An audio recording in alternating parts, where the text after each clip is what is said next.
Paulo Bernardo Silva tem 62 anos. Nasceu na cidade de São Paulo. É casado com a ex-ministra-chefe da Casa Civil, Gleisi Hoffmann, senadora pelo PT do Paraná e candidata do PT ao governo paranaense. Junto com Gleisi, tem 2 filhos. Paulo Bernardo não terminou a faculdade. Cursava geologia na Universidade de Brasília, mas foi expulso pela ditadura militar. Continuou na política como sindicalista. Trabalhou no Banco do Brasil, no Paraná, onde se filiou ao PT. Foi eleito 3 vezes deputado federal para representar os paranaenses. Também foi secretário da Fazenda da Prefeitura de Londrina. Paulo Bernardo está no primeiro escalão do governo federal desde 2005. Foi ministro do Planejamento de Luiz Inácio Lula da Silva e em 1º de janeiro de 2011, quando Dilma Rousseff assumiu a presidência da República, ele foi nomeado ministro das Comunicações, cargo que ocupa até hoje. Olá, bem-vindo a mais um Poder e Política. Este programa é uma realização do jornal Folha de São Paulo e do portal UOL. A gravação é realizada aqui no estúdio do Grupo Folha, em Brasília. O entrevistado desta edição do Poder e Política é o ministro das Comunicações, Paulo Bernardo. Olá, ministro, tudo bem? Olá, tudo bem, Fernando. Ministro, o senhor já veio aqui até uma vez e falou que, se pudesse opinar, seria contra políticos serem proprietários de meios de comunicação. Hoje, ainda a gente tem, pelas contas aí conhecidas, 39 deputados e senadores com outorgas aí de rádio e televisão. Evoluiu essa discussão no governo sobre o que fazer com isso? Olha, primeiro, eu acho que essa conta sua, da Folha, que já foi publicada, com certeza é subestimada, porque você não está contando deputados estaduais, claro, e não está contando vereadores, prefeitos, né, muitos prefeitos que têm rádios. Eu acho que deveria ser proibido. Político com mandato não pode ser proprietário de rádio, de televisão, por um motivo muito simples. Você mistura o sistema partidário eleitoral com o sistema de concessão da informação, quer dizer, porque as rádios e televisões são concessões. E isso, com certeza, contamina. Você imagina numa cidade pequena, onde o prefeito é o dono da principal rádio. É evidente que isso contamina o processo eleitoral, contamina o processo de fiscalização do poder público que a mídia faz. Então, com certeza, eu acho que isso devia ser mudado. É um assunto Mas como mudar? Espinhoso. Olha, nós temos que, em algum momento, sentar e ver o que nós vamos fazer com o capítulo de comunicação social da Constituição, que prevê algumas medidas que têm que ser reguladas. Eu acho que não houve consenso, isso não foi a nossa prioridade, eu vou falar francamente, porque nós priorizamos a banda larga, disseminar a banda larga, aumentar o acesso à internet das pessoas, mas eu acho que isso vai ter que ser regulado. E, do meu ponto de vista, isso deveria ser um dos temas da regulação. Mas, então, a impressão que eu tenho é que não é que não tem consenso, está a milhares de quilômetros de haver um consenso sobre isso dentro do governo. Não, então eu posso governo, supor, não, muito pior. No Congresso, exato. Fernando, você acha que isso não tem influência no governo? Quer dizer, você faz uma discussão, agora mesmo o PT queria colocar no programa de governo da presidenta Dilma. Praticamente todos os partidos aliados nossos manifestaram posição contrária. Então, o tema não foi colocado como prioridade no programa de governo. O tema que o senhor fala é uma nova regulamentação. Regulação da mídia, né? Então, veja bem, é evidente que isso também tem que influenciar as decisões do governo. Você vai mandar um projeto, ou mais de um projeto, pode ser vários projetos, e sabendo de antemão que o Congresso vai engavetar. Agora, e uma boa parte da mídia, aliás, quase toda a mídia é contra também, porque confunde regular a Constituição, regulamentar o capítulo da Constituição com censura, faz uma mistura que acho que em alguns casos é motivada por declarações equivocadas sobre isso, mas também tem uma forma de se defender. Olha, não faça nada porque isso é censura. A regulação não tem nada a ver com censura. ela não pode ser feita contra a liberdade de expressão, não afeta jornais, não afeta revistas, mídia impressa, internet, diz respeito à rádio e televisão. E acho que vai ser feito em algum momento, né? Mas o senhor enxerga espaço para negociar e tentar construir um consenso num futuro próximo? Olha, eu vou te dar um exemplo. Até 2 anos atrás, a Grã-Bretanha era citada como um grande exemplo de autorregulação. Já existia uma autorregulação. Aí houve aquele escândalo do grupo Murdoch, onde havia jornais e meios de comunicação eletrônico grampeando políticos, corrompendo gente para obter informação. Resultado, fizeram uma mudança forte lá, forte. Mas então, houve um escândalo que daí precipitou a mudança. No Brasil... É possível que aconteça alguma coisa. Eu acho que tem que ter uma mudança na cabeça dos congressistas, principalmente, de que é importante fazer isso. É fundamental fazer, é democrático. Uma mudança na cabeça dos congressistas, então vai ser difícil. Eu não sei. Nós temos uma eleição agora, nós temos um debate público. O Congresso muda, às vezes, radicalmente de opinião, dependendo da conjuntura. Acho que não é impossível, não. Deixa eu ficar nesse tema de mídia ainda. O canal que transmitia a emissora MTV em São Paulo foi vendido por R$290 milhões, sem autorização ao que consta explícita do Ministério das Comunicações em dezembro do ano passado. Foi correta essa operação? Olha, nós tomamos conhecimento dessa operação, de que estava se fazendo transferência, pela mídia, né? Os jornais, noticiários, acho que o próprio grupo Abril informou que estava negociando. Eles têm que fazer o pedido de anuência, quer dizer, a operação tem que ser aprovada pelo Ministério das Comunicações. Acontece que eles deram entrada numa consulta na Anatel, um pouco antes, e agora no Ministério das Comunicações no dia 29 de julho. 29 de julho, se eu não me engano, foi quarta-feira da semana passada, ou terça-feira da semana passada. Portanto, oficialmente, nós tomamos conhecimento agora e vamos... Há uma irregularidade? Antes disso, nós já tínhamos conhecimento de que poderia ter havido a operação, já tinha tido notícia. Então nós, é só ligar a televisão lá que a gente vê. A programação diferente. A programação não quer dizer que você mudou, a programação não quer dizer que transferiu. Nós fizemos uma interpelação, nós mandamos um ofício para os sócios da empresa cobrando uma explicação. Quer dizer, isso evidentemente pode dar um processo de multa, pode dar até cassação da outorga. E é evidente que nós vamos ter que olhar. Então a providência tomada foi... Antes de nós sermos notificados, nós indagamos o que estava acontecendo. Mandamos isso quando foi? Faz um mês mais ou menos. Já veio resposta? Não, que eu não tenho certeza se já veio resposta. Um mês eles tinham que ter respondido ou não? Vamos cobrar então deles, mas nós mandamos. Fernando, é o seguinte, você tem um noticiário e tem a formalidade do processo. Nós temos que trabalhar com a formalidade, entendeu? Tem que ter resposta, tem que dar prazo de defesa, tem que olhar todas essas coisas. Tem prazo legal para fazer isso. Então... Mas se efetuou de fato a venda? Já começou o novo dono a usar o horário para divulgar a sua programação? Há uma irregularidade? Ele tem que pedir... Não, assim, a legalidade é a seguinte, qualquer coisa que aconteça nessa emissora é responsabilidade do Grupo Abril. Nós não temos relação com o comprador não apareceu lá ainda. Então, se foi vendido e não teve anuência, do ponto de vista formal, do ponto de vista da legalidade, a televisão é do Grupo Abril. E eles é que respondem. Se houver qualquer coisa errada lá, é com eles. Se tiver multa, se tiver processo, se tiver ação judicial, é com eles. Teve uma audiência pública na Câmara dos Deputados nesta terça-feira.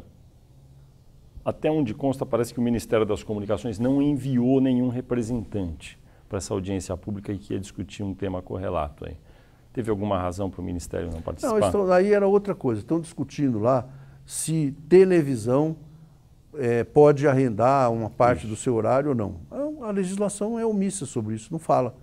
A propósito... E é o seguinte, o Congresso quer fazer mudança, nós topamos ajudar. Eu, por exemplo, se for instado se o Ministério for no Estado, nós podemos até elaborar uma minuta de projeto de lei e mandar para lá.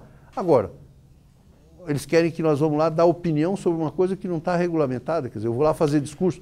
Acho razoável que os políticos façam isso, que os militantes da área, os ativistas da área façam isso. Agora, nós não vamos lá ficar dando opinião sobre uma coisa que não existe do ponto de vista formal, do ponto de vista legal. Nesse caso, sobre arrendamento, várias emissoras de TV, é conhecido no momento, arrendam os seus tempos e muitas vezes para a programação de entidades religiosas. Isso. Um caso, a CNT, que é uma emissora de razoável porte, vendeu 22 horas diárias, 22 horas diárias da sua programação para a Igreja Universal.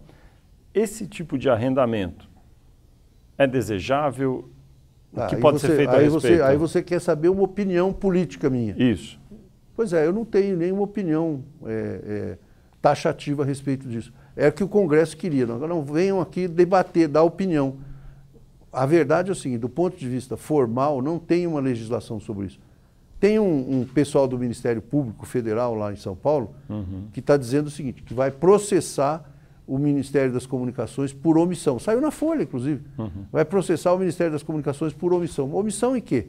Você não faz uma lei, não tem uma legalidade instituindo se isso é correto ou incorreto, e eu sou omisso em quê?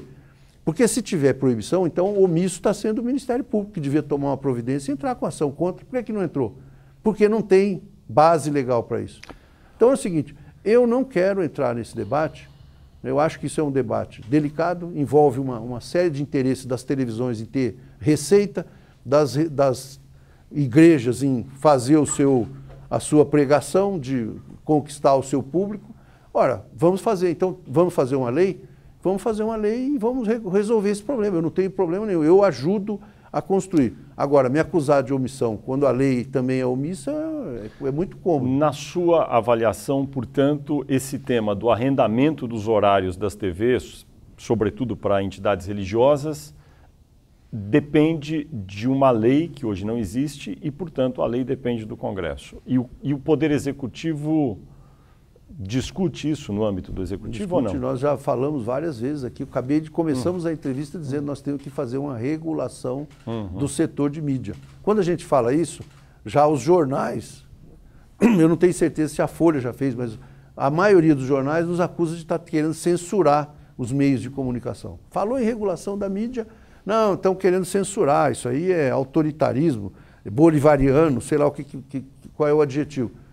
Eu estou dizendo sim, vou dizer, não, essa regulação tem que ser feita, ela é importante, nós não priorizamos. Um dos motivos é porque, obviamente, não há consenso razoável para tramitar com isso, você vai colocar e não vai avançar, mas eu defendo que tem que ser feito. E acho que esse tema deveria entrar nesse processo. E o senhor acha que deveria, na sua opinião, haver alguma limitação à compra total do horário de uma emissora de TV por parte de uma entidade religiosa total, ou não? Compra total. Porque é quase total aqui nesse caso, 22 horas. Total, você comprou quase a televisão. 22 horas é quase tudo, né? É. O senhor acha que... É o seguinte, Fernando, a minha opinião é essa que eu te dei. Esse assunto é muito relevante, tem que ser objeto de uma lei. Não tem lei. Então, veja bem, eu vou ficar aqui falando, eu acho que igreja não devia.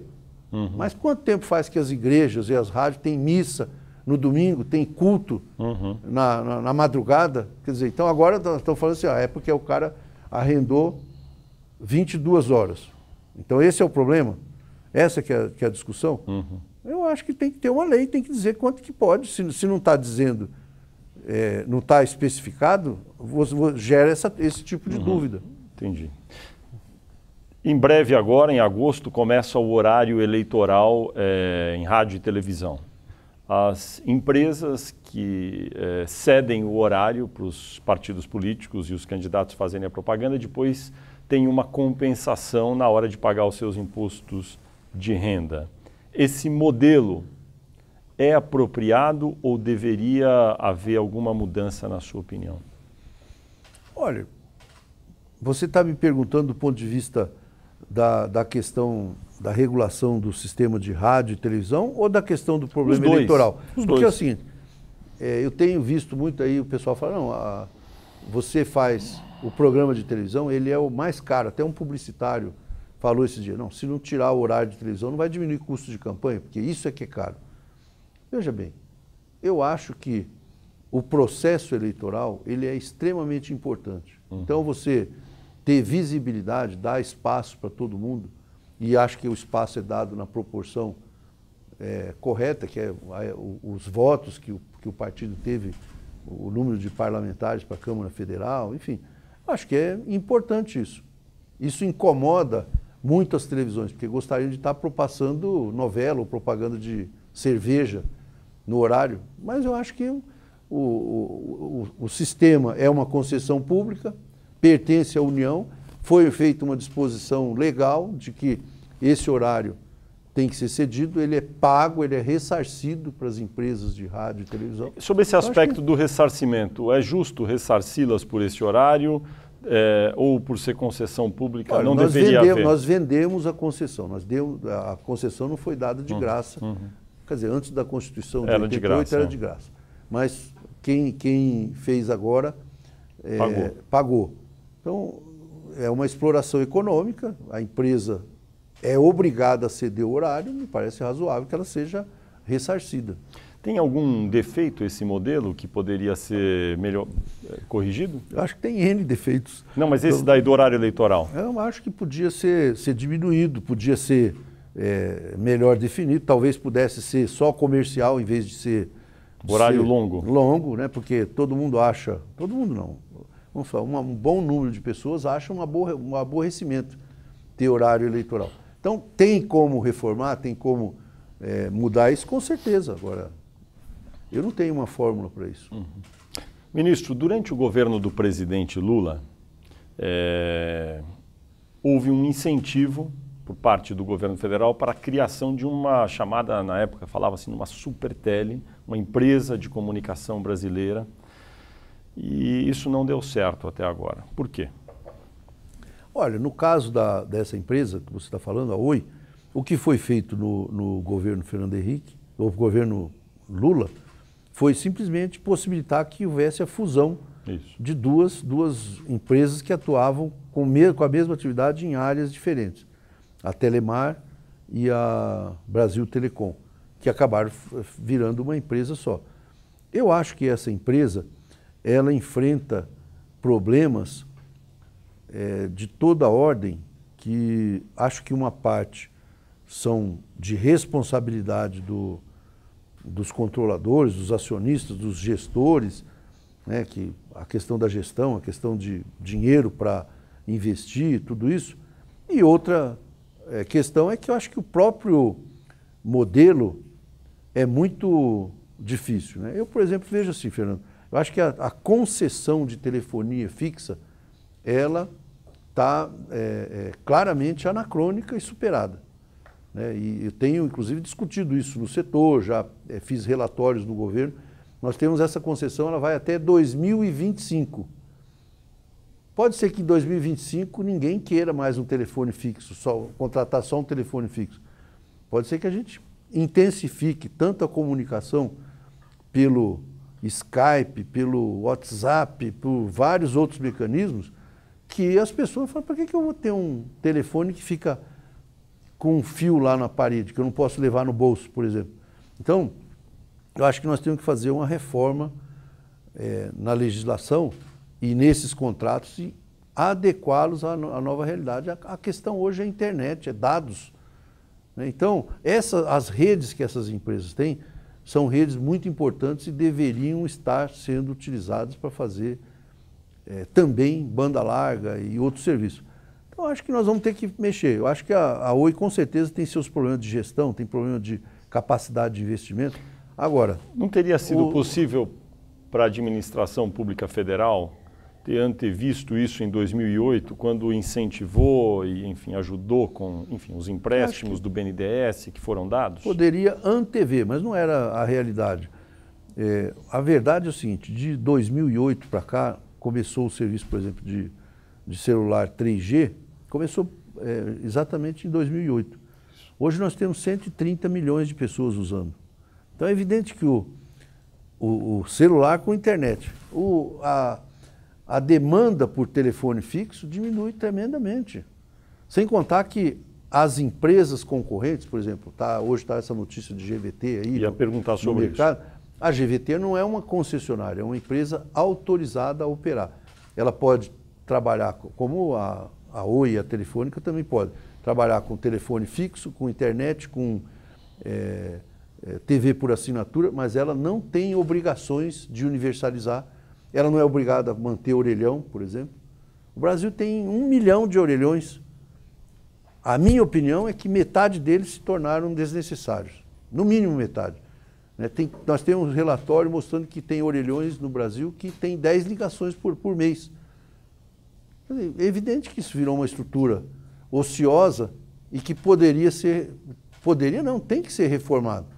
Acho que é muito melhor você falar, ao invés de você ser obrigado a manter orelhão, que é a obrigação da empresa, nós podíamos diminuir o número de orelhões e falar, olha, você vai trocar essa obrigação, vai colocar pontos de Wi-Fi na praça, nos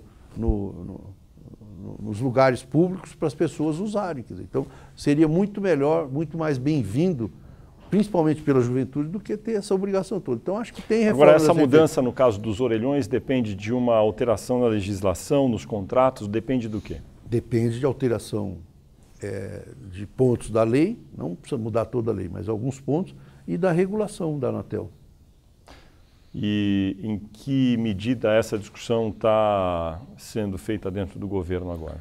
Olha, no governo nós já temos, digamos, bastante opinião formada sobre isso, né? Eu acho que é preciso ver o momento de fazer isso, né? No ano que vem, por exemplo, tem uma revisão quinquenal que é prevista no contrato. Uhum. Já vai ser feito. Quer dizer, eu acho que talvez seja uma boa oportunidade. No ano que vem, em 2015, os contratos de concessão para as empresas de telefonia serão revisados. Está no contrato. É claro, a revisão tem que ser com acordo mútuo, tanto do governo como por parte das concessionárias, não é isso? Com certeza, tem um contrato. Eu acho que a revisão pode ser uma revisão para fazer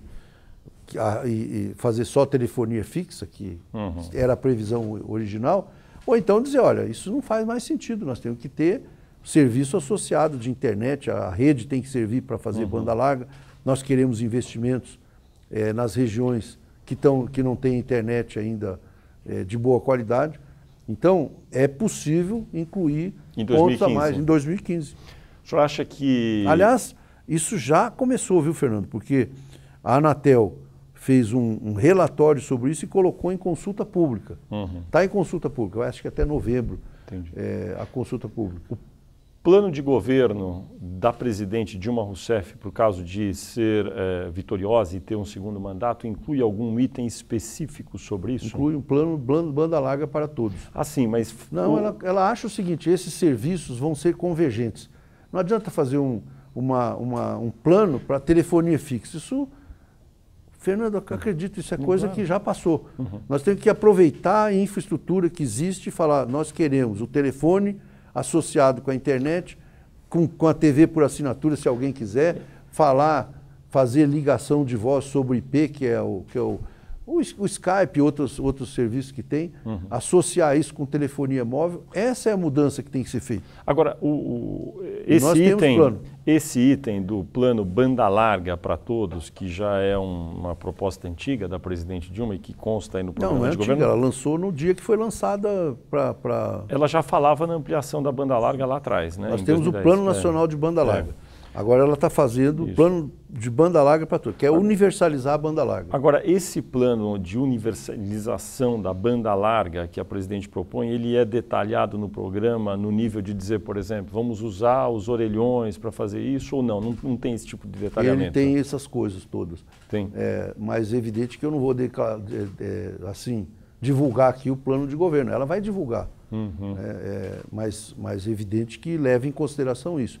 Pegar a infraestrutura já existente e transformar a regulação, a legislação, de maneira que essa infraestrutura sirva também para...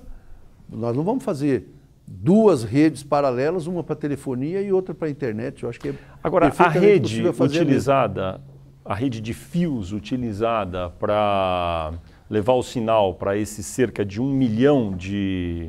Obrigado. Cerca de 1 milhão de orelhões, essa rede ela tem qualidade, o fio que chega até esses orelhões, para levar algum tipo de sinal que possa ser convertido para Wi-Fi na região do orelhão? Em algumas regiões, sim. Se você pegar São Paulo, Brasília, que é a região central, nós temos infraestrutura já que permite isso. Se você for no interior do Ceará, no interior da Bahia, do Piauí, com certeza não vai ter. O orelhão daí tem uma rede de pior qualidade, é isso? A rede é rede para telefonia, é rede fixa. A transmissão pode ser por micro-onda, pode ser por cabo coaxial. Então são tecnologias que dão uma capacidade de banda larga pequena, até 2 megabits.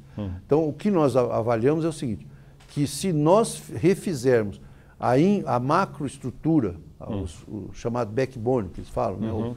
A espinha dorsal do sistema, com fio de fibra ótica, a parte final, que os técnicos chamam de a última milha, né? O último pedaço lá para conectar, mesmo com os fios atuais, porque é evidente que para trocar custa uma fortuna, uma coisa muito, muito, muito cara, mas a estrutura atual, se você tiver acesso de fibra ótica até a vizinhança, dá para fazer conexões de 80 mega, 70 mega, 100 mega. Um orelhão cuja conexão é com aquele fio de cobre antigo fininho que chega nele. O orelhão, se ele for fazer um Wi-Fi com mais capacidade, ele também vai ter que ter acesso a uma rede melhor. Né? Nós estamos falando, depende do que você vai dimensionar. Agora, se você vai, por exemplo, na praça de uma pequena cidade e quer pôr um Wi-Fi, é evidente que a estrutura que está lá pode ser suficiente, pode precisar de pequena reforma. Agora, se você quiser fazer num grande centro, fazer, por exemplo, no entorno de Brasília, que é carente de infraestrutura, com certeza nós temos que chegar com fibra ótica para depois fazer a difusão por rádio ou fazer por fio de cobre. E a ideia é essa, é tentar na revisão do ano que vem, no âmbito aí desse plano de universalização da banda larga, isso, claro, evidentemente, se a presidente Dilma Rousseff for eleita, eu estou pensando aí no plano que ela está propondo dentro do governo dela. A ideia é talvez converter parte desses orelhões em pontos de Wi-Fi. Isso é só parte. O plano dela é o seguinte, nós temos hoje 105, 110 milhões de pessoas que usam a internet. Nós queremos universalizar o acesso. A nossa previsão é que nós vamos sair de aproximadamente 140 milhões de conexões ativas que tem hoje no Brasil para 300 milhões de conexões no final de 2018. E nós queremos acelerar isso, permitir o acesso que as pessoas tenham, 300 milhões, porque a pessoa tem um celular, em casa, tem vários acessos. Universalizar isso em todas as regiões do país, e ela também cobra uma coisa importante, que é aumentar a velocidade da internet da banda larga no Brasil. Hoje nós temos uma média de 2,7 megabits, a média. Né? Quer dizer, isso quer dizer o seguinte, no interior do Pará você tem conexões de 256 kilobits. E no Amapá, no interior do Amazonas, quando você vai em São Paulo é 10, 15 megabits, que já são velocidades compatíveis com o sistema moderno. Então nós queremos levar em 4 anos para 30 megabits a média da velocidade de internet. Quanto vai custar isso aí? Olha, nós temos algumas alternativas, quer dizer, se vamos colocar fibra ótica até o bairro, para aproveitar a última milha só com fio de cobre, ou se vamos colocar fibra ótica em uma parte dos estabelecimentos, ou uma parte até das residências, e aí varia, mas é bastante dinheiro. Não, mas é da ordem de quanto? Olha, nós fizemos, as alternativas pode significar um investimento de 40 bilhões até mais de 100 bilhões. Conforme uma diferença... porque assim, se eu quiser aproveitar o fio de cobre na sua casa, tem um fio de cobre lá que vai pela telefonia, e eu coloco ali perto, na caixa da quadra, coloco uma fibra ótica, eu vou te dar uma conexão de 40 megabits, 50 megabits, tranquilamente. Agora, se eu quiser fazer, nessa quadra aqui, quem quiser pode ter fibra ótica, vai custar um pouco mais caro. Aliás, vai custar mais caro. Esse valor, 40 a 100 bilhões de reais, ao longo de quanto tempo? De 4 anos? nós pensamos em fazer um programa para universalizar. Talvez isso leve um pouco mais de 4 anos, mas ela está nos cobrando e nós vamos fazer metas anuais. Nós vamos fazer, olha, para 2015, para 2016, 2017, 2018. Então, digamos, ela vai anunciar, vai optar qual é a opção que ela quer e vai dizer, olha, até 2018 nós queremos tantos % das residências com fibra ótica, o comércio vai ter acesso, né? Vamos colocar uma infraestrutura digna de primeiro mundo em tantos % dos domicílios brasileiros. E é evidente que vai ter que continuar fazendo depois para... Agora, você sabe que o Brasil, Fernando, tem áreas que nós não vamos conseguir fazer fibra ótica nem nos próximos 20 anos, porque o interior da Amazônia, por exemplo, o interior do Pantanal, se você falar que vai fazer uma linha de fibra ótica lá para levar em todas as cidades, vai dar uma confusão já de cara com a área ambiental, vai ter os problemas de engenharia, a dificuldade, o custo disso. Então, tem lugares que nós vamos ter que fazer a conexão por satélite. Tem lugares que você faz uma fibra ótica chegando e faz por celular, 4G ou até o 3G, para difundir isso para todas as pessoas. Então vai ter que usar várias tecnologias. Então deixa eu entender. Nos próximos 4 anos, pela expectativa aí da presidente Dilma, esse plano de universalização ele começaria a ser implantado, mas terminá-lo em 4 anos é impossível universalizar, é isso? Bom, depende, é o seguinte, você fala universalizar, não quer dizer que todas as pessoas têm que ter. Universalizar é universalizar, né? Universalizar é dar a possibilidade da pessoa ter, né? Por exemplo, a televisão no Brasil é universalizada. Quantos por cento dos domicílios tem? 97%. Mas é universalizado. É universalizado. Rádio é universalizado, mas é em torno de 89% dos domicílios. Isso. Telefone hoje já é universalizado. 91% dos domicílios tem telefone. Quem não tem fixo tem celular. Tem celular. Então eu diria assim, se nós tivermos um índice de 90 e poucos %, é praticamente universalizado. Isso é execuível em 4 anos? Execuível, com certeza. E é isso que custaria de 40 a 100 bilhões em 4 anos? Em função das tecnologias e da aceleração da velocidade que nós quisermos dar. Mas é isso. Em 4 anos, cerca de 90%, na redondeza disso, de 40 a 100 bilhões, dependendo da tecnologia. E de onde vai sair esse dinheiro? Isso é uma boa pergunta. A nossa opção é não fazer isso exclusivamente com dinheiro federal, dinheiro público federal. Nós pretendemos fazer... Qual proporção? Em parceria com as empresas, e o mecanismo mais provável disso é que se nós vamos definir por leilão qual vai ser o percentual. Digamos assim, olha, eu quero fazer uma rede que abranja todo o interior da Bahia, isso custa 150 milhões de reais. E eu vou fazer uma licitação e a empresa que me pedir menos subsídio, ela vai explorar essa rede lá. Que me pedir menos subsídio vai ganhar a licitação. Então, esse seria um dos mecanismos. Então é evidente que... Haveria lotes por áreas do país. Entendi. Agora, esse é um processo necessariamente, de acordo com as regras do Brasil, de licitação, relativamente lento, não é? Se ele não começar... Não acho que seja lento. Nesse caso, faz leilões, não é lento. Publicar edital, fazer o leilão, contestação, passar faz no de TCU, novo, né? passar no TCU. Você viu que suspenderam o nosso edital para 4 Vou até dias. perguntar sobre isso. Até fazer, da empresa ganha, daí tem um prazo para começar a constituir o consórcio, aquela coisa, executar, demora um tempo, né? O senhor acha que... Fernando, isso é um tempo necessário. Eu acho que se for fazer, o poder público for fazer, diga, eu tenho 40 bilhões e vou fazer. Eu vou ter que fazer licitação do mesmo jeito, porque o poder público não vai construir. E depois nós vamos ter um problema assim, como é que vai ser explorada essa rede? Então, para vender na casa das pessoas. Nós não imagino que alguém vai querer achar que o governo federal vai oferecer internet para você e de graça. Explorar isso, ou de graça ou explorar. Então...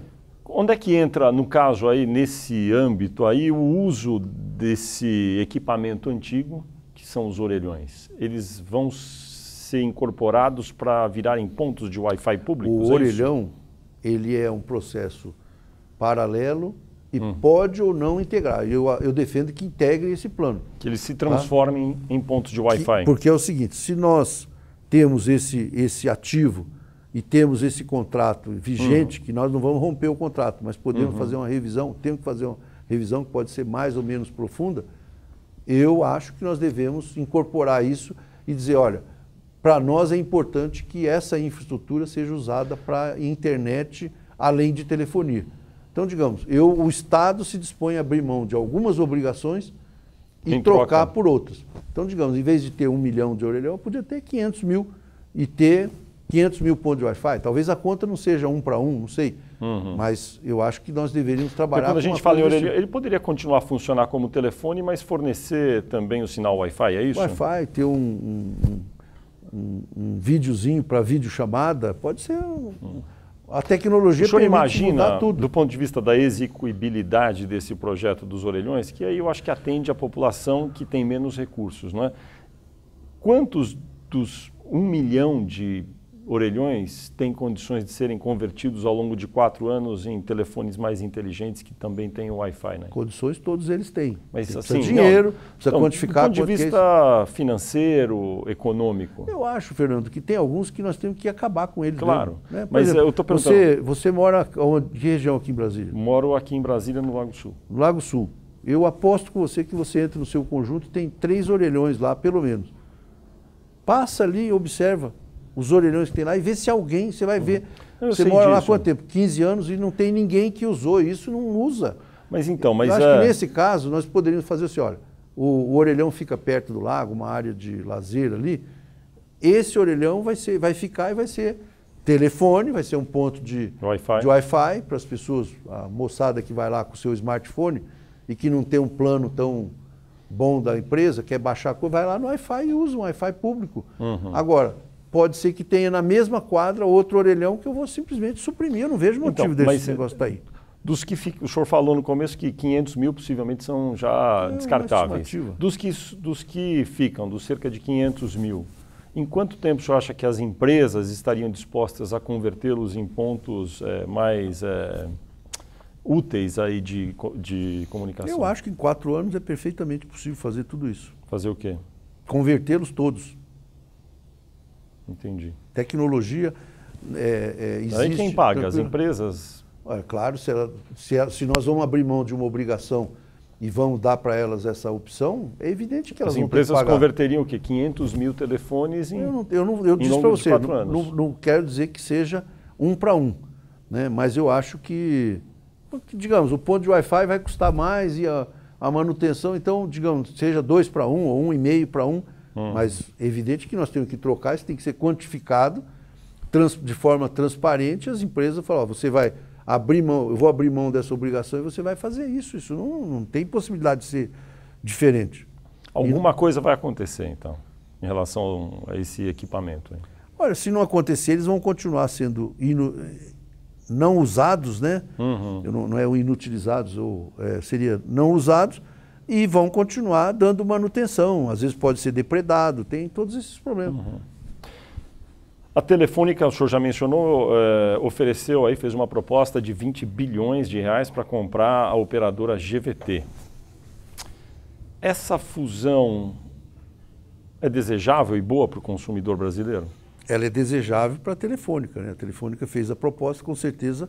Com certeza. Eu acho assim, Fernando, tem no mercado brasileiro hoje, e é interessante que isso se reflete no exterior, porque eu estive em Nova York, estive em Londres para discutir com investidores, e há quase um frenesi de parte dos investidores, das operadoras, para consolidar o mercado. O que significa? Consolidar, vamos ser francos, é um eufemismo para dizer assim, nós precisamos um comer o outro. O maior vai pegar o menor e vai ficar com ele. Então, essa proposta da GVT, da Telefônica pela GVT, acho que se insere nisso. Quer dizer, a empresa quer ficar maior e talvez queira impedir que outros fiquem maior, porque havia discussões talvez sobre uma fusão de TIM com GVT, enfim, e concorrer com mais capacidade. É claro que para o consumidor isso tem riscos, né? Significa que se você tem menos empresas, vai concentrar o mercado, significa que você pode ter menos opções, ter preços piores, não quer dizer que vai melhorar. Qual é a posição do governo? Nós achamos o seguinte, olha, primeiro, o governo não vai interferir para falar, a empresa, você compre a outra, né? Porque as duas estão funcionando, nós temos que fiscalizar o funcionamento delas. Agora, não é ilícito, não tem nada de errado a empresa querer comprar. Claro que tem que ser avaliado pelo CADE, se do ponto de vista da concorrência isso não vai gerar problemas de concentração excessiva de mercado para o consumidor, vai tirar uma opção muito importante. Tem um problema regulatório que a empresa, a Telefônica, é concessionária no estado de São Paulo. Então ela não pode ser também autorizada, que a GVT é uma autorizada. Exato. É o mesmo serviço, mas são duas modalidades. Ela não pode ser concessionária e autorizada. Ela ali em São Paulo tem que ser separada.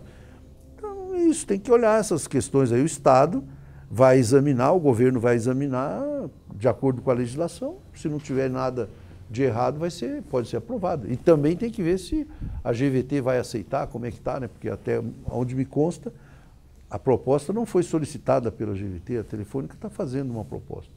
Em resumo, o governo não vai interferir, é isso que o senhor está dizendo? O governo vai interferir... No que diz respeito à lei, ao respeito cumprimento à lei. da legislação. Agora, se você quer comprar uma empresa, se isso não ferir a legislação, o governo não vai impedir. Banda 4G, TCU requereu mais informações e com isso provocou a suspensão aí do processo. Quando o senhor acredita que isso vai ser de fato realizado o leilão, para que o 4G possa, enfim, deslanchar? Bom, primeiro esse leilão ele é muito importante, porque nós fizemos um leilão de 4G em 2012, esse serviço já está sendo implantado, em torno de 130 cidades já tem o serviço 4G. Na Copa, as pessoas perguntam, mas na Copa, como é que foi? Falou, o meu termômetro é o seguinte, não teve nenhuma notícia sobre 4G durante a Copa inteira, quer dizer que estava funcionando, porque se não tivesse funcionado em algum dia, tinha saído notícia em algum lugar, não teve. Esse novo leilão, ele é importante pelo seguinte, a frequência que nós licitamos em 2012, que é a frequência de 2,5 GHz, ela é muito propícia para os grandes centros, para massificar o serviço. São Paulo, Rio, Curitiba, Porto Alegre, Belo Horizonte, Brasília. Agora, quando você pega uma região de menos adensamento, com bastante gente, mas menos adensado, que pega Campos do Goytacazes, lá no Rio, pega Ribeirão Preto, em São Paulo, são cidades importantes, mas não tem a mesma... O 700 permite fazer o mesmo serviço do 700 MHz, né? 700 MHz, perdão. Permite fazer o mesmo trabalho, oferecer o mesmo serviço, com menos infraestrutura. A estrutura é mais espacejada, digamos assim. Então, as antenas. Então significa que você pode fazer a mesma coisa com menos infraestrutura e menos dinheiro. Nós temos problemas para fazer essa licitação e estamos administrando isso há bastante tempo. Essa frequência de 700 MHz, ela hoje da TV. É de televisões, TV aberta. Então é evidente que nós tivemos que fazer uma grande negociação setorial, dar todas as garantias para o setor, fazer todo o processo. Ela só vai desocupar isso quando o processo de digitalização da televisão estiver completo. Ou seja, desliga o analógico, vai sobrar uma faixa que nós não vamos continuar colocando televisão, vamos destinar para a banda larga. As empresas de telecomunicações também têm resistência, porque eles prefeririam que nós tivéssemos dado um monte de obrigações de coisa para ser feita, infraestrutura no interior e tal, a alternativa que foi usada pelo governo, que é cobrar pela frequência. Então, não, em vez de você me cobrar, você me dá obrigações de fazer. Acontece que nós pusemos bastante obrigações na licitação de 3G e na de 4G que fizemos. Na licitação de 2012, tem obrigação até de fazer internet e telefone na área rural, que já está sendo feito. Começou e vai até o fim do ano que vem para implantar. 30 quilômetros da sede de todos os municípios tem que ser servido. Então, o que nós estamos fazendo de novidade é o seguinte, no 700, estamos permitindo que a empresa que comprar possa, com ele, cumprir as obrigações de editais anteriores. Por exemplo, você tinha a obrigação de fazer 3G, ou de fazer rural, ou de fazer 4G. Se você quiser usar os 700, pode usar também. Ou seja, uma flexibilidade para as empresas. E acho que atende também, Fernando, uma necessidade da tecnologia. Porque a tendência é que os celulares, os aparelhos, vão trafegar por qualquer frequência. Essa divisão por frequência vai ser mitigada, vai diminuir durante o próximo período. Bom, tua expectativa é que o leilão de fato ainda ocorra este ano? O leilão estava previsto para a virada do mês agora, de agosto, para começo de setembro. Já não vai ser possível, né? O ministro Benjamin Zimmer deu uma cautelar e deu 15 dias de prazo para a Anatel apresentar resposta a vários questionamentos que foram feitos. Nós já conversei com a Anatel, eles não precisam de 15 dias, até o começo da semana, da próxima semana, vão fazer as respostas e vamos aguardar a decisão. Se o ministro decidir e a cautelar deixar de existir, vai atrasar provavelmente esses 15 dias. Vai ser no fim de setembro o leilão. Então o senhor, enfim, acredita que é possível e vai trabalhar para que seja realizado ainda durante este ano? Eu acho extremamente necessário. Tem também o problema do aspecto financeiro, que para o governo é importante. Enfim. Mas isso não é um problema do Ministério das Comunicações, né? Não, mas é um problema do governo. É do governo. Seu, nós fizemos a opção, o formato do leilão, as obrigações que foram colocadas, atende o governo. Então, para nós, está resolvido isso. Ministro, o jornal Folha de São Paulo foi obrigado na semana passada a publicar um direito de resposta por conta de uma reportagem publicada que citava um candidato ao governo de Pernambuco e por decisão da Justiça Eleitoral foi publicado um direito de resposta, enfim, uma decisão judicial. O político que se disse ofendido e que requereu o direito de resposta tinha sido contemplado nas reportagens com toda a sua versão. O jornal não é uma concessão pública, é um veículo impresso. O que o senhor achou desse episódio? Olha, Fernando, eu acompanhei pouco, porque eu vi a denúncia, essa foi uma denúncia pesada, né? Me parece que foi a manchete da Folha. Uma coisa muito grave, da possibilidade de ter sido comprado o apoio de um partido lá.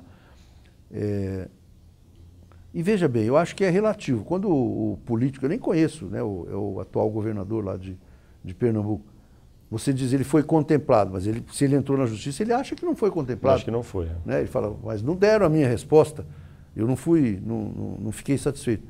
Ele entrou na justiça e obteve uma determinação. Acho que foi no TRE, né?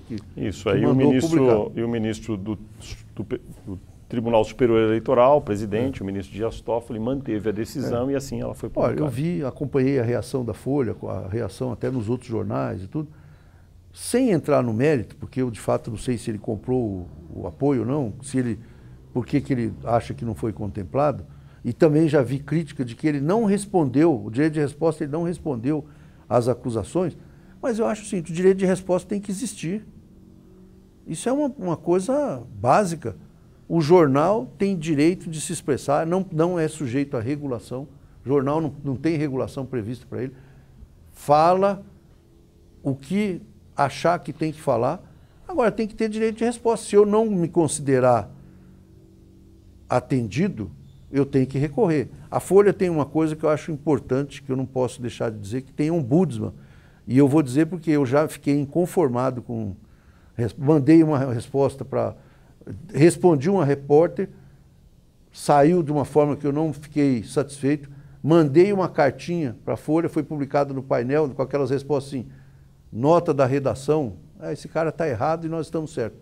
Eu liguei para a ombudsman, mandei uma série de coisas lá e ela deu uma resposta, não exatamente como eu gostaria, mas me tratou de forma respeitosa. Acho que tem que ter, você não pode ser sujeito a...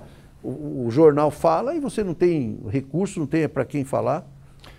Nesse caso específico, o jornal, enfim, contemplou as partes, dizendo tudo que elas, enfim, apresentavam como a versão verdadeira, segundo elas. Um deles, né, o candidato ao governo de Pernambuco pelo PSB, se julgou não contemplado e foi à justiça. E ainda assim a justiça obrigou a publicação. Mas a justiça deu. O que nós vamos fazer, né? O TCU suspendeu a minha licitação lá. Você acha que eu estou feliz? Estou com cara de estar feliz? Ah, que beleza, o TCU suspendeu a nossa licitação lá e nós vamos poder fazer o 4G.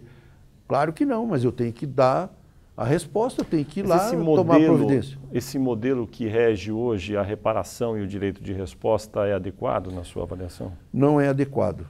Não é adequado porque ele não existe. Existia uma lei de imprensa, que era da época da ditadura, as empresas foram ao Supremo Tribunal Federal, derrubaram a lei de imprensa e não existe nada. O artigo 5º da Constituição diz claramente, é garantida a livre expressão e é garantido o direito de resposta. Então tem que ter uma lei dizendo em que condições que é. Eu acho até que alguns projetos que estão lá são razoáveis. Por exemplo, como é que funciona? Tem que funcionar. Você publicou, eu não estou conformado, eu mando uma carta para o editor, peço para ser recurso. Não, você já foi contemplado, mas eu não me considero contemplado, eu quero que você publique. Então o jornal opta. Não, então eu vou dar uma carta desse chato aqui e vou pôr embaixo uma coisa melhor do que só não é verdade o que ele disse, que não dá também, né? Aí publica, aí se o cara ainda não está contemplado, ele vai para a justiça, mas a justiça vai dizer, mas você mandou uma carta, já foi publicada lá a sua carta, o jornal ponderou, quer dizer, aí você dá a resposta ou não dá, mas tem que ter um regulamento para isso. E a verdade é que não tem, é totalmente ausente. Então, a Folha está reclamando, tem o seu direito, o político está reclamando, tem o seu direito e não tem uma situação, não tem lei para isso. Essa que é a verdade. Ministro, em setembro de 2013, no ano passado, o governo anunciou que desejava lançar um serviço de mensagens eletrônicas, de e-mail seguro. Era uma resposta aí àquele caso que se tornou público de espionagem dos Estados Unidos. Vai sair esse e-mail? Olha, nós já estamos usando, por exemplo, lá no Ministério das Comunicações, nós trocamos o nosso e-mail e colocamos o e-mail do SERPRO. Tem algumas críticas, porque ele não funciona exatamente como o outro, né? E se você usa um sistema, estou usando tal sistema, enfim, mas ele funciona, eu uso sem problema nenhum. Mas, se eu não me engano, era uma proposta de lançar um modelo público também, não era isso? Isso aí era outra discussão, tem que ser melhor desenvolvida. O que eu queria dizer é o seguinte, as redes do governo, elas, até prova em contrário, elas são seguras.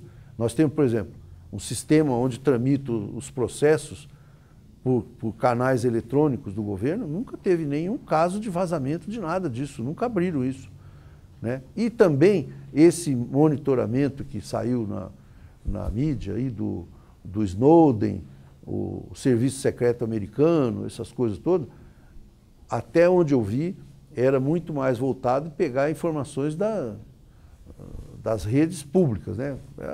Os canais que você usa, Gmail, Yahoo, e mais grave, inclusive, diziam que essas empresas cediam os dados, simplesmente davam, quer dizer, não precisava nem ficar quebrando nada, hackeando, era recebido por eles. Então, nós paramos de usar alguns serviços de empresas que estavam nesse processo, passamos a usar os serviços internos. Mas o nosso serviço aí agora, se eu uso, por exemplo, eu até brinco, falo, não, uso o meu e-mail, já vai com cópia para o Obama, porque se eu quero usar um e-mail normal, fazer e mandar para você, eu não preciso de tanta segurança assim. O que pode acontecer é que Mas em resumo, esse e-mail mais seguro que o governo disse que lançaria, ele já está sendo usado, é esse do SERPRO. Ele está sendo usado, é usado no âmbito do governo. No âmbito do governo. E não está todo o governo usando, porque ele tem um calendário de implementação.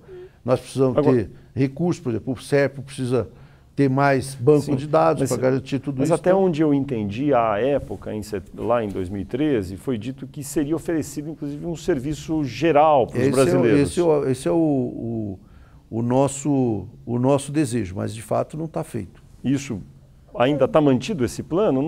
Não parece que talvez seja não seria um pouco ambicioso demais querer oferecer esse serviço geral para toda a população? Fernando, não sei. Fernando, eu sinto, isso é para quem quer, não é para toda a população. Já tem empresas que oferecem Não, sim, e-mails. mas o governo disse que ofereceria. Eu sei, mas oferecer não quer dizer que a pessoa tem que ter.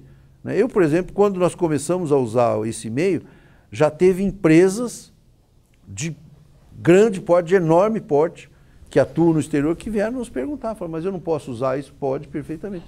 Você peça para o SERP, tenta lá contratar o serviço dele. Porque a pessoa falou, olha, a gente atua em vários países e nós não queremos estar sujeitos à espionagem. Mas o cidadão comum que quiser usar, ele não vai ter esse serviço disponível? Não tem ainda.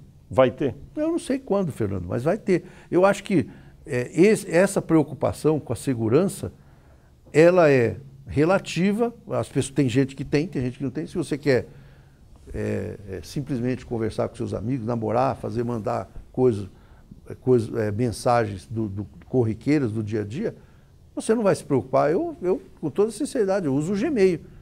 Né? Não vejo problema nenhum, até porque eu não vou escrever nada que não possa ser lido. É claro que eu acho odiosa a possibilidade de alguém querer ler meus e-mails. Isso é um absurdo completo. Né? O Brasil tem episódios de vazamento que o pessoal vazava e-mails da presidente da República. É evidente que não é aceitável.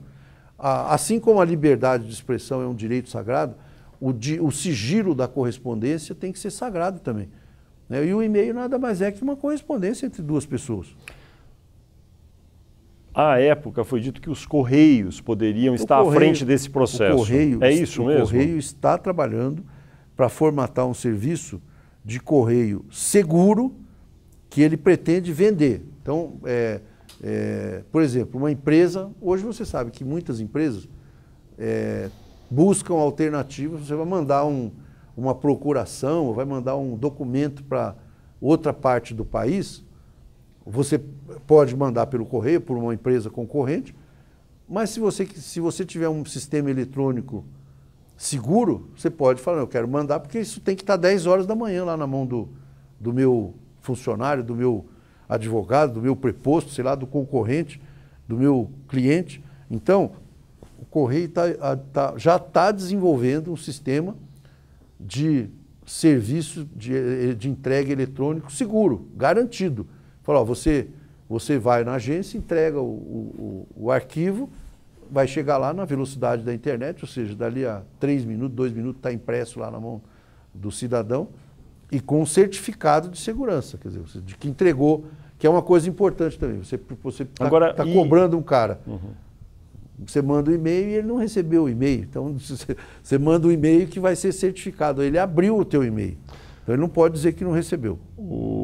Agora, o e-mail geral, um serviço de e-mail dos Correios, isso não. Isso não o Correio já tem isso, só que não tem essa característica de segurança. Já oferecia, não sei como é que está hoje, já oferecia e-mail para quem quisesse. O cliente do Correio quer ter um e-mail, cadastra lá e usa. Mas não tem essa característica. Os Correios recentemente anunciaram uma mudança no seu logotipo, na sua programação visual em geral. A campanha de lançamento custou cerca de 42 milhões de reais. Foi um bom investimento para os Correios? Olha, o Correio é uma empresa. Eu não sei se custou 42 milhões, porque... Esse foi o dado oficial que os Correios divulgaram. Mas é o seguinte, isso vai ser feito durante o período de implementação. Por exemplo, você tem um carro que está lá com o logotipo, você pode trocar o logotipo na hora, ou você pode esperar daqui a 2 anos, 3 anos, você vai vender o carro e compra um carro novo com logotipo novo. Então, a agência lá do interior do Paraná, você pode ir lá pintar toda a fachada, ou pode esperar quando for fazer uma reforma, fazer alguma manutenção no prédio, você vai lá e troca. Então, tem um prazo de implementação disso. É em torno de 5 anos que o Correio vai levar para fazer toda a implementação. Eu acho que é um bom investimento. É uma empresa. Você sabe que o Correio é uma empresa híbrida. Ela tem monopólio das correspondências e tem concorrência no serviço de entrega. Então, ela concorre no mercado, ela tem que investir na imagem dela. Ministro, um pouco de política. A oposição deseja levar às comissões de ética do Senado e da Presidência o caso dos diretores, ex-diretores da Petrobras, que teriam recebido aí um gabarito com perguntas que seriam dirigidas a eles na CPI aí que investiga negócios da Petrobras. Qual juízo o senhor faz nesse caso? Eu acho que isso mostra a desorientação da oposição. Né? Primeiro que eles tinham tem uma investigação da Petrobras que está na Justiça, com a atuação do Ministério Público e da Polícia Federal. Aí não, vamos fazer uma CPI. O governo ponderou o seguinte, olha, isso está sendo investigado pela Justiça, vocês querem fazer CPI só para fazer barulho. É um processo político. O que aconteceu? Fizeram a CPI, a oposição não comparece, como era previsto, todo mundo já sabia que eles iam fazer isso, não comparece, não vão lá, não foram inquirir, e ainda quer que um deputado, um senador governista não troque informação com o dirigente da Petrobras. O deputado, Fernando, ele não é promotor de justiça, ele não é juiz, ele é um político. A Petrobras até divulgou que as perguntas estavam no site da comissão. Puseram no site. Então, não quero que... A pergunta foi combinada lá, foi uma farsa. Então, por que você não foi lá fazer outra pergunta que não seria combinada? Mas deixa eu fazer uma pergunta específica. Ainda assim, a gravação aí que foi feita por uma pessoa sobre uma reunião com assessores aí, gente da Petrobras, gente do governo, o timbre de voz das pessoas, as palavras que eles usavam era a respeito de manter em sigilo a forma de divulgar quais perguntas seriam feitas para aqueles que queriam depor. Só faltava informar a oposição que pior, vocês vão fazer tal pergunta. Claro que não, né, Fernando? Mas o senhor acha que esse tipo de troca de informação, então, é legítimo? Os deputados e os senadores do governo... A CPI é um processo político. Político, vamos ser francos. A oposição vai lá para quê? Para pedir informações que estão em poder da justiça para vazar. Todo mundo sabe disso. E você, com certeza, sabe muito melhor do que eu. Com certeza. Né? Os políticos de oposição vão lá para obter informação que estão em poder da justiça, como a CPI tem poder constitucional de requisitar, e vaza. Nós temos relatos, às vezes, a coisa entrou em 2 horas, está no jornal. A informação chega e é vazada. Mas o senhor acha, então, que é um fato que era sabido e que agora ficou público por conta desse episódio, e é um fato legítimo, que os deputados e os senadores que apoiam um determinado governo conversem antes e combinem antes, na medida do possível, perguntas para depoentes de uma CPI? Eu acho que a oposição, quando quis fazer a CPI, queria mera e simplesmente desgastar o governo. Mas e nesse caso, por que, por exemplo, não fizeram a CPI daquela roubalheira dos trens lá em São Paulo? Mas esse é outro assunto. Fernando, não é que outro assunto. Nós estamos falando de CPI, de acusação. Quer dizer, então, você tem um caso lá em São Paulo, por exemplo, que vocês deram na Folha de São Paulo que pode ter sido desviado 400 milhões de reais. 400 milhões de reais, não é dinheirinho. E aí, você vê assim, pessoas que são acusadas e que o Ministério Público diz que já achou conta na Suíça, virou conselheiro do Tribunal de Contas do Estado, está lá e fica por isso mesmo. Não se fala nada. Por que o Aécio Neves não pergunta para o governo de São Paulo o que é isso? Por que não faz? Então faz uma CPI lá em São Paulo. Mas, agora, eu entendo essa sua resposta. É só uma discussão política. Essa que é a verdade. É o seguinte, eu quero me defender dos meus problemas e quero acusar você dos seus problemas. Né? Você não vê ninguém da oposição falando assim, esse aeroporto lá em Cláudia é uma coisa gravíssima. O cara pegou 14 milhões do governo do estado e fez um aeroporto na fazenda do tio dele. E ele que usa o aeroporto, é um dos usuários.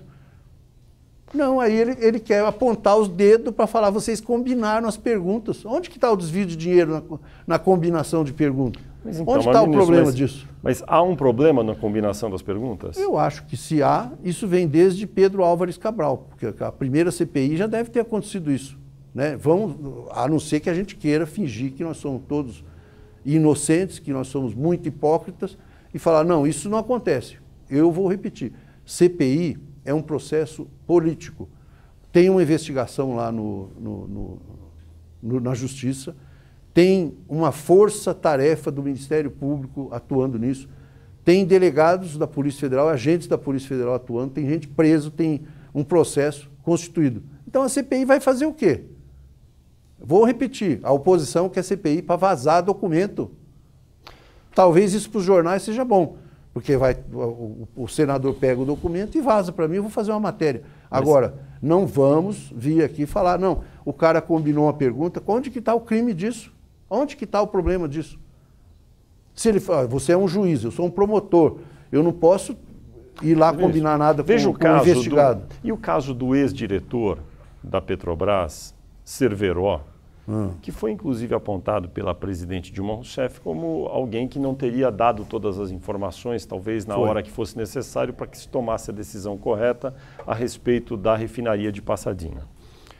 Essa pessoa saiu da Petrobras, virou um ex-diretor da Petrobras, enfim, e com uma certa crítica aí, pelo menos por parte do governo, sobretudo da presidente. Essa pessoa recebeu ajuda do próprio governo com uma combinação de perguntas a respeito do depoimento na CPI. Nesse caso é correto? Ô, Fernando, primeiro eu endosso todas as coisas que foram faladas pela presidente sobre o Cerveró. Né, que, ela não precisa endossar, só estou dizendo assim, é isso mesmo. A questão da Petrobras, a Petrobras é a maior empresa brasileira, a maior empresa da América Latina. É evidente que ela tem o direito de se defender num processo. Mas com a ajuda do governo que falou mal daquele diretor que saiu... E o governo vai fazer o quê? Nós vamos vamos falar, não, nós queremos enterrar a Petrobras? A oposição quer enterrar a Petrobras. Mas, ministro, esse ex-diretor, ele recebeu ajuda do governo? Eu acho que a avaliação que nós fazemos é que ele não deu todas as informações sobre ele está sendo responsabilizado, o governo não tem nada contra isso. O governo não está defendendo ele lá no Tribunal de Contas. Mas por que o governo teve que, enfim, combinar com ele as perguntas que seriam feitas? O governo não, a Petrobras tomou conhecimento de perguntas. Com a ajuda de congressistas aliados ao governo. Estava no site, estava divulgada no site. Estava todas lá publicadas as perguntas, o roteiro de trabalho. Agora, a Petrobras tem o direito de se defender e falar, olha, eu quero que você tenha todas as informações aqui, a documentação. Eu sou ministro, saio em 31 de dezembro.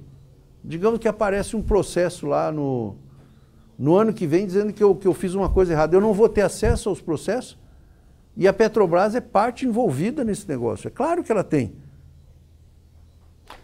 Mas os congressistas que são aliados do governo, eles precisariam participar disso além da Petrobras? Porque não foi só a Petrobras, talvez não, né? Talvez pudesse fazer tudo de improviso, eu não sei, Fernando, mas estou falando que as coisas são desse jeito. Se você quisesse o processo com as formalidades da lei, então faz lá na Justiça, que foi o que nós falamos no começo. Não precisa CPI, tem um processo sendo investigado, está na Justiça, tem Polícia Federal, tem tudo lá. Agora, não, eu quero fazer um circo aqui, eu quero fazer barulho, eu quero acusar o governo, eu quero aproveitar o palanque para fazer acusações e desgastar o governo. E tudo bem, faça, mas pelo menos compareça lá para discutir, né? Ausentes, omissos. Agora, a oposição, vamos ser francos, eles vão, o jornal dá uma coisa, eles saem correndo atrás, é isso que eles estão fazendo. Agora, ministro, se é como o senhor diz, que desde o Pedro Álvares Cabral há essa combinação... Eu tenho certeza que você sabe disso.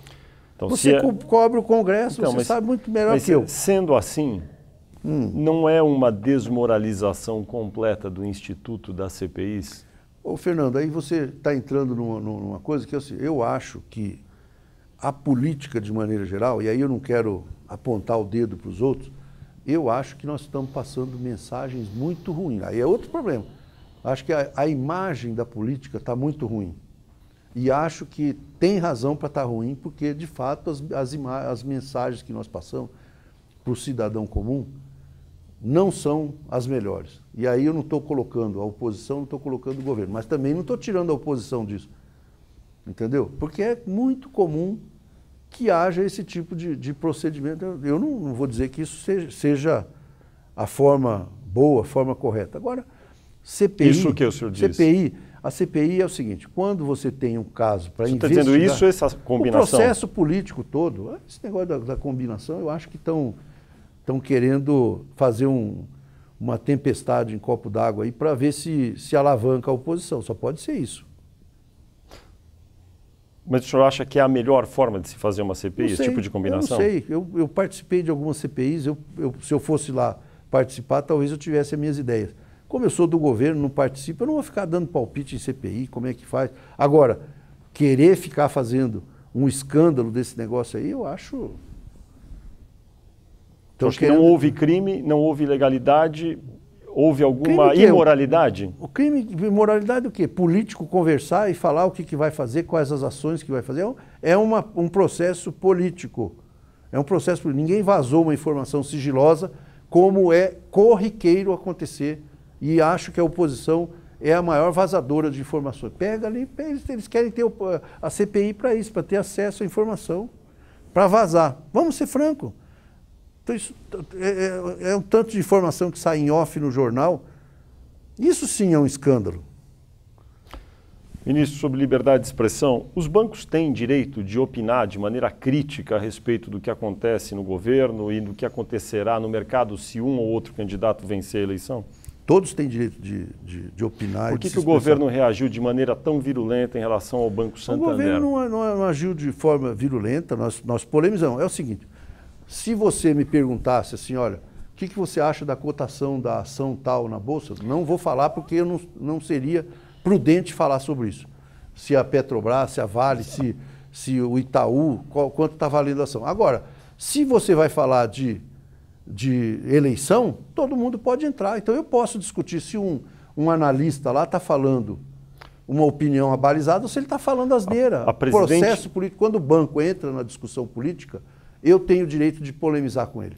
A presidente disse que era inadmissível que o Banco Santander colocasse num extrato que enviou a parte dos seus clientes uma análise segundo a qual, se ela melhorasse nas pesquisas, o preço das ações cairia. Sabe qual é o principal problema? O banco não deveria ter feito isso? Sabe qual é o principal problema que eu vejo nisso aí? É o seguinte, é que, paralelamente às avaliações sobre o desempenho da economia, o desempenho dos candidatos, tem uma jogatina no mercado financeiro e no mercado de capitais, que é esse negócio de o cara faz uma previsão, e às vezes é com dados muito precisos de do que vai acontecer na pesquisa e fica especulando. Né? Eu vou fazer um movimento que fará com tais ações aumentem, vou comprar e vou vender no dia. Quer dizer, então, isso não é um processo legal, inclusive. Na minha opinião, pode configurar até crime, ficar especulando, fazendo movimentação atípica de ações. Porque o processo eleitoral é um negócio super estranho. E acho que isso tira a credibilidade da Bolsa. E falo com toda franqueza, eu fui ministro do Planejamento no governo Lula 6 anos. Nós fizemos muitas medidas para melhorar o mercado de capitais. Aumentamos a isenção, estimulamos das mais diversas formas. Mas eu acho que isso não é correto. Né? Você ter... Não sei se tem outros países onde sai uma boataria na véspera de pesquisa e fica gente ganhando dinheiro e otário perdendo dinheiro.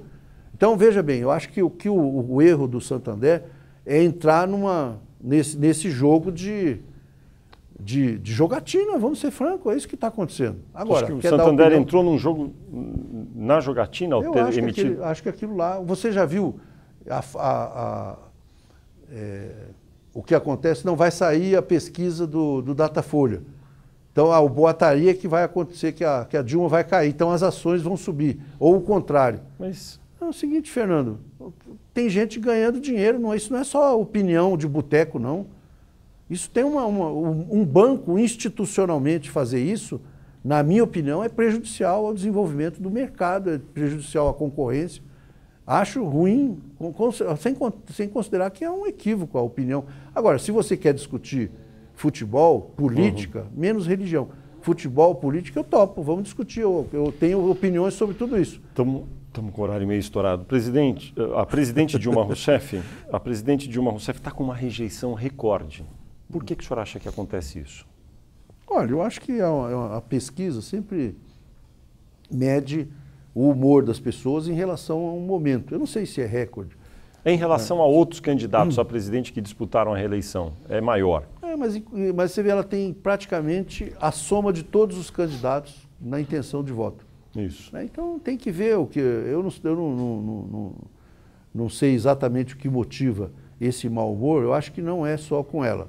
Né? Tem muitos candidatos a governador aí que estão com avaliações ruins, né? Que eu acho que reflete isso. Eu acho que o povo está exigente, está muito mais ligado. Agora, a eleição está começando, né, Fernando? A eleição vai esquentar a partir do dia 19, quando começar a televisão, tudo. E eu acho que nós temos que resolver os nossos problemas da campanha, tem que resolver o problema de a mensagem do governo, né, tem que ser melhor passada. Tem alguma mensagem que não está bem passada? Vamos ser sinceros, claro, o governo sempre pode melhorar. Agora, eu vejo assim, a oposição nossa não disse a que veio até agora, né? O Aécio Neves começou dizendo que ia fazer medidas impopulares, depois saiu correndo atrás, disse que vai reeditar todos os programas do PT. O Eduardo Campos disse que tentou ocupar o espaço empresarial do Aécio, não conseguiu e está fazendo um discurso errático. Uma hora é social, ambiental, outra hora... Hoje eles estão dizendo que vão aumentar a gasolina.